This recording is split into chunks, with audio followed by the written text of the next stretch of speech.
Bonjour à tous et bienvenue sur GZLZ Boxing TV. Aujourd'hui, nouveau sparring de haute voltige entre Dorian et Ethan. Ethan qui est un grand habitué des mardis soirs, des sessions sparring.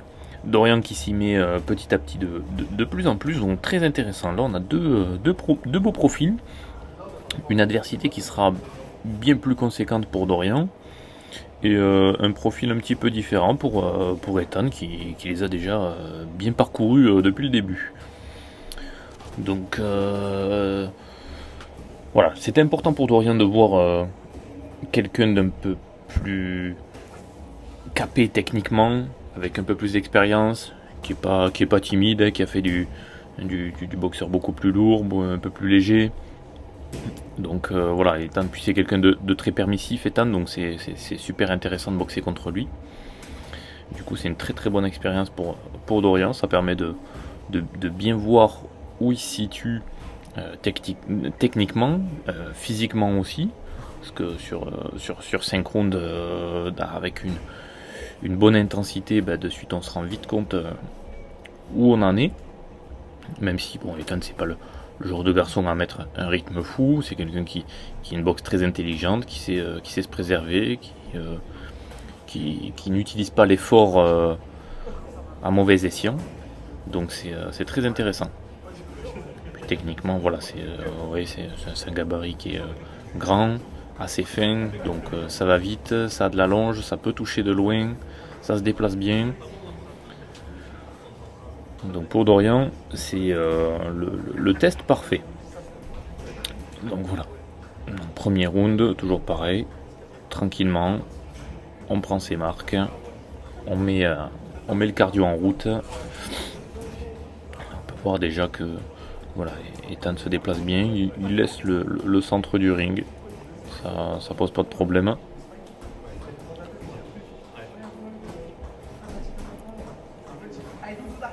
Dorian qui essaye d'assurer un petit peu ses touches, et on voit toujours ces petits défauts de gestuelle, vous voyez, où les gants montent, descendent, et paf, ça descend, ça remonte, ça descend, ça remonte, au lieu d'avoir une posture stable tout au long de la session, du round.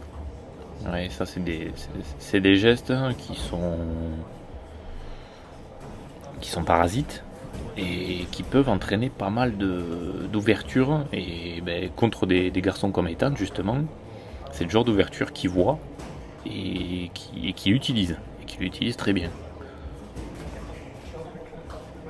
Ah, bonne esquive. Ouais, vu sur le crochet, le pied arrière de Dorian qui s'est levé. Petit manque d'équilibre. Alors, premier round très sympa. On attaque le deuxième. On va rentrer un peu plus dans le vif du sujet.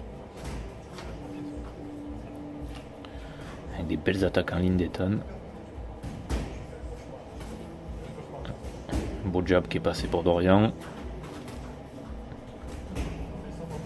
Et c'est là sur ces attaques en ligne où Dorian a tendance à se crisper un petit peu. Alors la garde est pas mauvaise, mais c'est vrai que ça mériterait de venir chasser un petit peu plus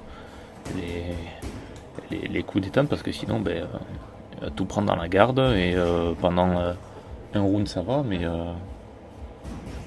sur 4 ou 5 rounds ça devient compliqué. Attention à la garde là, vous voyez, dès que le jab part pour Dorian, vous avez vu, la main droite elle descend automatiquement. Et Ethan a un petit peu le même problème d'ailleurs. C'est qu'en fonction de l'adversaire, il a tendance à être un petit peu suffisant. Et là, la garde est bien haute. Et dès que le coup part, vous avez vu, Ethan, un peu de garde. Et bim, voilà, le crochet il s'est fait cueillir, vous voyez.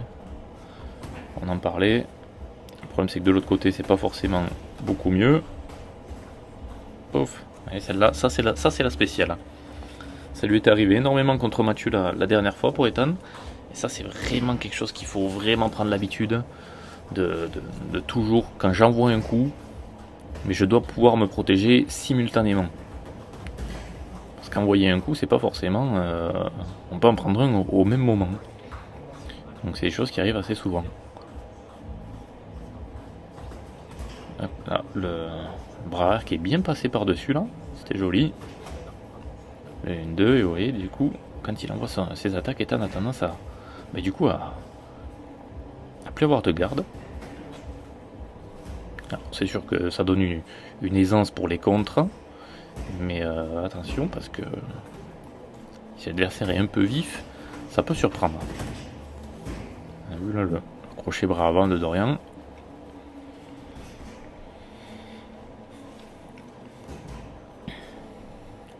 Après au niveau des déplacements, c'est bien des deux côtés. Vous voyez, il n'y a pas trop de déplacements inutiles.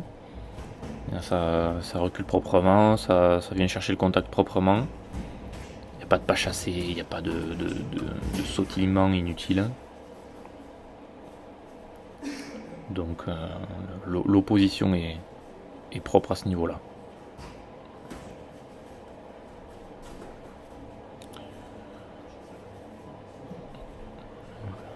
La fatigue qui commence à s'installer gentiment.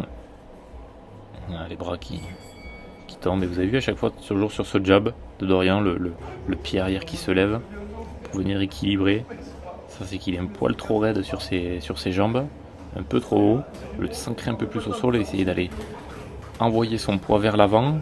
Et du coup, il l'envoie un peu trop vers le haut. Et donc, quand le bras part, naturellement, l'inertie du poids fait que la jambe arrière, elle vient compenser le bras qui part. Ce sera encore des petites choses à travailler. Voilà, jab, voilà. Essayer de plus chasser, c'est le conseil que j'avais donné à Dorian, on sait qu'Ethan c'est quelqu'un qui utilise énormément son jab. Du fait avec son allonge et tout, il a tout intérêt. Là, le très joli contre d'Ethan, très belle séquence. Et du coup, Ethan qui utilise énormément son jab. En entrée de combinaison, seul et tout, il l'utilise à outrance. Et si on le laisse faire, du coup, pas fou, il en profite et il a raison. Ça lui permet de rentrer des bonnes combinaisons. Sauf que de le chasser, ça permettrait à Dorian, justement, d'éviter que Ethan puisse trop développer sa boxe et envoyer trop de combinaisons. Donc de chasser un jab, ça peut remettre en question toute une tactique de l'adversaire. C'est des choses qu'il faut savoir faire, c'est pas grand chose, c'est juste chasser un jab, il n'y a rien de sorcier. Voilà. Et là, dès qu'il le fait de suite, voilà, l'attaque est de suite totalement annulée. Alors faire attention sur les crochets, pas pour autant qu'il faut s'en remettre qu'à ça. Mais c'est vrai que c'est quelque chose qui peut vous permettre de passer à côté de phases offensives adverses qui peuvent vous mettre à mal. Et encore, vous avez vu le bras qui part, qui étire le corps.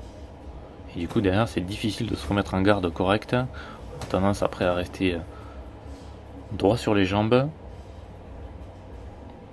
Donc c'est intéressant des deux côtés. Là c'est vraiment...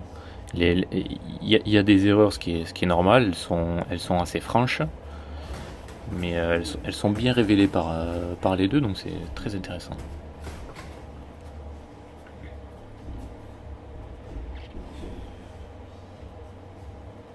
Des bonnes phases de récupération aussi, ça c'est important. Ne pas toujours aller à la bagarre.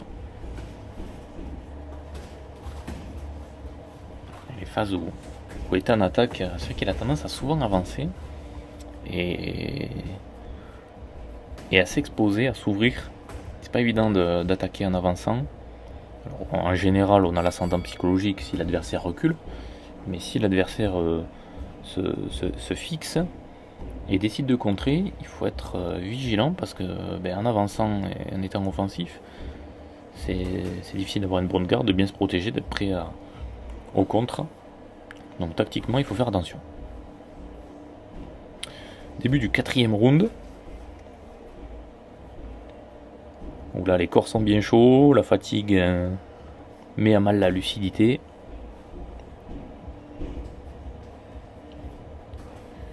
Joli jab. Le 1-2. Hop là, vous avez vu, dès que c'est ce fameux contre là qu'Ethan a tendance à prendre très très régulièrement, malheureusement.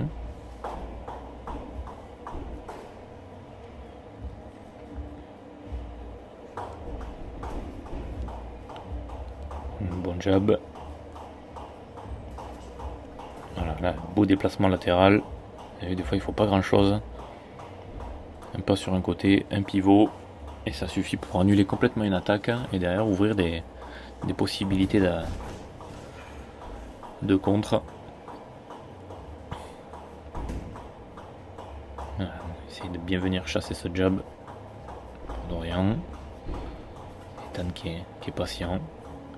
Il sait ce qu'il peut faire. Hop, et encore une fois, ce contre. Sur le jab, il l'utilise souvent, mais du coup, la main droite vient pas forcément se coller à la joue ou protéger.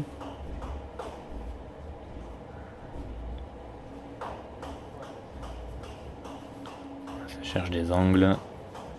Le jab, attention, vous avez vu, dès que le jab est parti derrière, il est retombé lourd. La main lourde.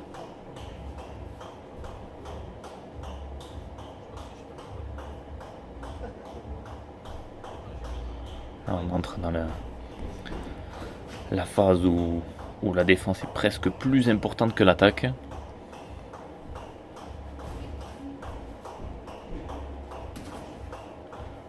Joli 1-2.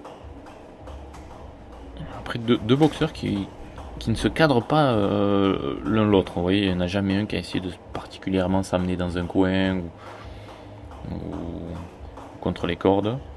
Ça prend l'espace. Ça cherche pas forcément à se coincer.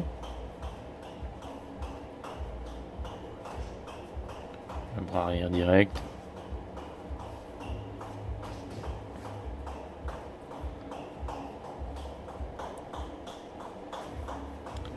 Ça se jette pas.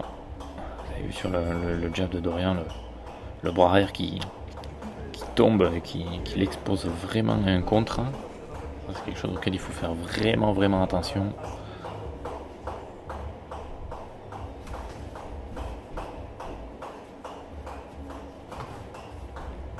Ce jab jeté, c'est tout le problème, c'est que quand on se jette son corps et qu'on s'étire, forcément, plus on s'étire, plus on ouvre et on expose des parties de son corps, de sa tête, à un contre. Donc ça, c'est vraiment quelque chose où il faut envoyer tout son corps, mais en restant relativement compact. Il faut essayer de déplacer juste son centre de gravité, pouvoir étendre le bras, et avec son autre main, réussir à se protéger, à la garder le plus près possible de la tête. Voilà, pareil, vous voyez, dès qu'il envoie son jab, la main droite, elle est bien baissée. Donc il suffit d'un contre pour qu'à chaque fois, ça surprenne. Joli 1-2 là. Une belle phase.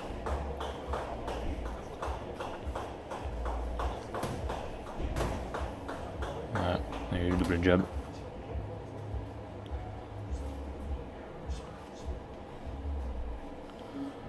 Ça cherche de l'air. C'est pas mal.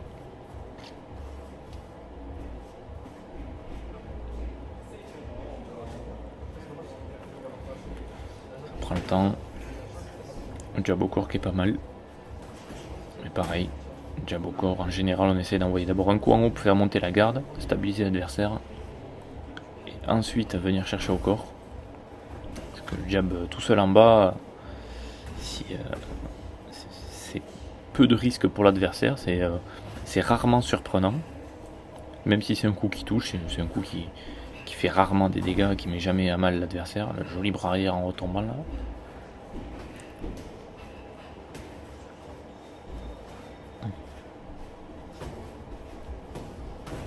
Dès qu'il n'y a pas de garde de suite,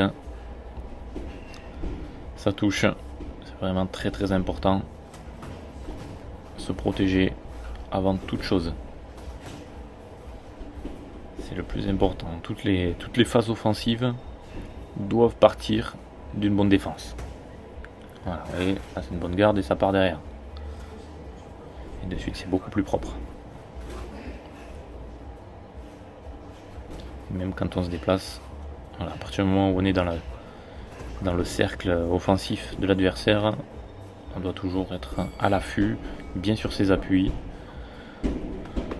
Donc voilà, petit sparring très très intéressant. Sur deux beaux boxeurs, c'était un vrai régal.